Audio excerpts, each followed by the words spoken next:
राजनीतिक दलों का छोटा सा सम्मेलन भी होगा तो खाने का 5 स्टार इंतजाम होगा, लेकिन कबड्डी खिलाड़ियों को उत्तर प्रदेश के सहारनपुर में शौचालय में खाना खिलाया जाएगा।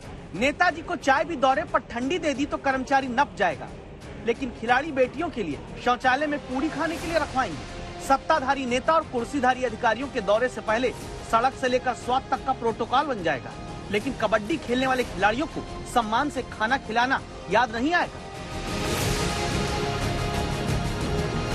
सुबह से देश में जिसने भी ये वीडियो देखा है उसे गुस्सा आया।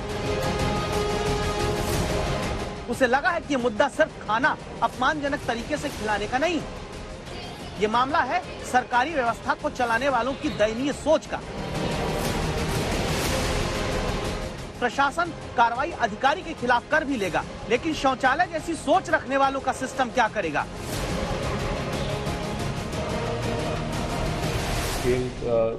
डायरेक्टर ने जो है जिला के जो क्रीड़ा ऑफिसर हैं अनिमेश सक्सेना, इनको सस्पेंड किया है। जांच मैंने भी ADM-FR को दिया है और वो जो भी बिंदु हैं उन सभी बिंदुओं पर 3 दिन के भीतर जो है रिपोर्ट देंगे। सहारनपुर के DM ने जिन्हें सस्पेंड किया उनका नाम है अनिमेश सक्सेना। आरोपी क्रीड़ा अधिकारी है सहारनपुर के। शौचालय में खाना खिलाने के सवाल पर खीसे निपोड़ देने वाले ये सस्पेंड हो चुके हैं। इनकी अब दलील सुनिए। बाथरूम में नहीं कराया जाता, असल में स्विमिंग पूल के अंदर, क्योंकि खाने की बारिश हो रही है इसलिए स्विमिंग पूल के अंदर खाने का अरेंजमेंट किया गया है। और जो उनका खाना है, जो स्विमिंग पूल का जो चेंजिंग रूम होता है उसके अंदर उसको खाने का सामान उनको रखना, क्योंकि वही एक जगह बैठ रही है। यहाँ पर निर्माणाधीन पूरे स्टेडियम चल रहा है, कहीं जगह नहीं है। बाथरूम तो उसमें चल ही नहीं रहा, वो कैसे हो सकता है? वहाँ नहीं है, बाथरूम का नहीं, चेंजिंग रूम के अंदर खाने का सामान रखा हुआ है। इस खेल अधिकारी के सच और झूठ का फैसला दस्तक देकर आप करिए। जहां स्विमिंग पूल के पास पुरुषों का चेंजिंग रूम बोलकर यह अधिकारी आरोपों को खारिज करता है, वहां एक तरफ पुरुषों का चेंजिंग रूम है जहां जमीन पर सब्जियां काटकर खुले में पड़ी हैं। इसी चेंजिंग रूम के दूसरी तरफ टॉयलेट है जहां ये 3 यूरिनल दिखते हैं। ऐसी जगह पर गंदगी जमीन पर देखिए, और इसी गंदगी के पास दावा है अंदर खाना रखा गया था और शौचालय के गेट के बाहर खाना बनाकर खिलाड़ियों को खिलाया गया। और बाथरूम चल ही नहीं रहा था का दावा करके स्विमिंग पूल के पास खाने का जिसे अरेंजमेंट कहता हुआ ये अधिकारी दांत चियार देता है। जरा इस अधिकारी के कमरे और खिलाड़ियों के साथ हुए बर्ताव को तुलना करके देखिएगा। यह आरोपी खेल अफसर अपनी कुर्सी के पीछे सफेद तौलिया चमचमाती हुई लगवाता है, लेकिन खिलाड़ियों के लिए शौचालय के भीतर जमीन पर चावल रखवाता है। यह आरोपी खेल अफसर अपने कमरे में डिजाइनर टेबल लैंप रखवाता है, लेकिन कबड्डी खिलाड़ियों को पूरी यूरिनल के पास रखवा कर खिलवाता है। यह आरोपी अफसर अपने कमरे में खुद के पानी पीने के लिए तांबे का जग और गिलास रखवाता है, लेकिन खिलाड़ियों के लिए खाना पकाने में इस्तेमाल कढ़ाई को यूरिनल के पास रखवाता है। अगर स्टेडियम में काम हो रहा था तो स्विमिंग पूल के पास के टॉयलेट में खाना रखवाने और खाना बनवाने की जगह क्यों नहीं अपने दफ्तर और दूसरे कमरे खुलवाकर खिलाड़ियों के खाने का इंतजाम कर दिया गया? कर सकते थे अनिमेश सक्सेना, लेकिन नहीं किया। इसीलिए अब जांच अधिकारी सहारनपुर के स्टेडियम में पहुंच गए।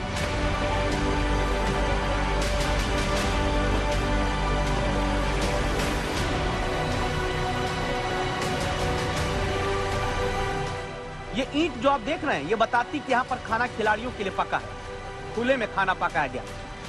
क्या ये नियमानुसार कि खिलाड़ियों के लिए खुले में यूँ खाना पकवा दिया जाए? ये इसमें वो बर्नर ऊपर रखे चूल्हा 1-2 यहाँ बनाता है, तंदूर उधर यहाँ बनता जी। जिस जगह का भी जांच अधिकारी मुआयना कर रहे हैं यहाँ किनारे गंदगी, ऐसी गंदगी के बगैर खिलाड़ियों के लिए खाना पकाया गया। जांच अधिकारी फिर उस टॉयलेट में दाखिल होते हैं जहां का शर्मनाक वीडियो सामने आया है। 17 टीमें आई थी, उन 17 टीमों के खिलाड़ियों और कोच का मैं नंबर एकत्रित करने का इनसे प्रयास कर रहा हूं, लेकर के और उनके बयान और उनके फीडबैक के आधार पर रिपोर्ट तैयार की जाएगी। खिलाड़ियों से टॉयलेट की इस शर्म कथा को सुनने में यह भरोसा देना होगा कि उनका नाम ना आए, ताकि बाद में दोषियों पर कार्रवाई हो तो किसी खिलाड़ी से बदला ना लिया जाए।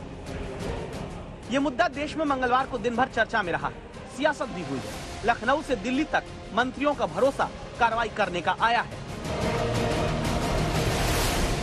बच्चों के लिए कोई इंतजाम नहीं है, इंफ्रास्ट्रक्चर नहीं है, रुकने रुकाने का, ठहरने का, खाना दिलाने का।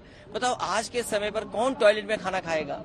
ये सरकार की इनकॉम्पिटेंट सरकार है, सरकार कोई उसका इंतजाम नहीं कर पा रही है। इसकी वजह से खिलाड़ियों को, मरीजों को इस तरह का सामना करना पड़ रहा है। जो भी कॉन्ट्रैक्टर आरोपी होगा और जो भी अधिकारी इस पर है, मैंने पिछले कल ही उसके ऊपर कड़ी से कड़ी कार्रवाई करने के लिए कहा है और उस कॉन्ट्रैक्टर को भी भविष्य के लिए ब्लैकलिस्ट करने के लिए निर्देश दे दिए गए। अतिथि देवो भवो की परंपरा वाले उत्तर प्रदेश में खिलाड़ियों को टॉयलेट में खाना देना, ये योगी सरकार का कौन सा कुकृत्य है?